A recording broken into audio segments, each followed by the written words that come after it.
Alors vous voyez, cette magie du corps physique est capable de spiritualiser tout, c'est-à-dire de prendre des pensées immortelles et leur donner un corps sur la terre, et en même temps de prendre les ténèbres et de les amener par une transformation intérieure vers le subtil, le léger, vers la lumière.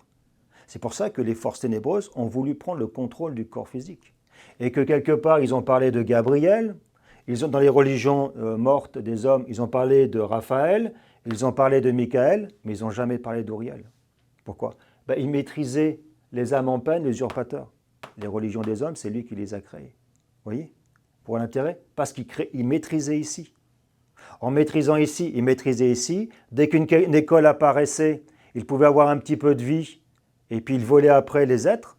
Les écoles disparaissaient. Puis ici, pour Michael, ça ne touchait jamais la terre, puisque même avec Jésus, Michael n'a pas touché la terre. Il a commencé à toucher la terre avec le maître Péternov. Vous comprenez ces mystères. En fin de compte, quand on fait un travail des célébrations de la ronde des archanges, comment on faisait ce travail avant dans les mystères? C'est toutes les pyramides qu'on a mis sur la terre.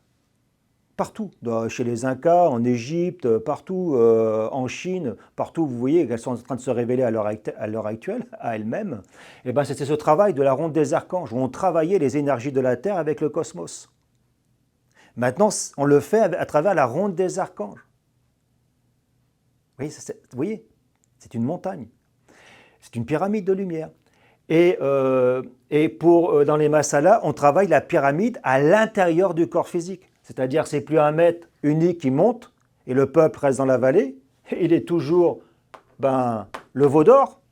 Ici, les amphos, mais vous pouvez mettre ici le veau d'or. Ça vous rappelle les souvenirs. Le veau d'or. Des prêtres qui avaient quitté l'Égypte et qui se sont fait retourner, c'est les amphos.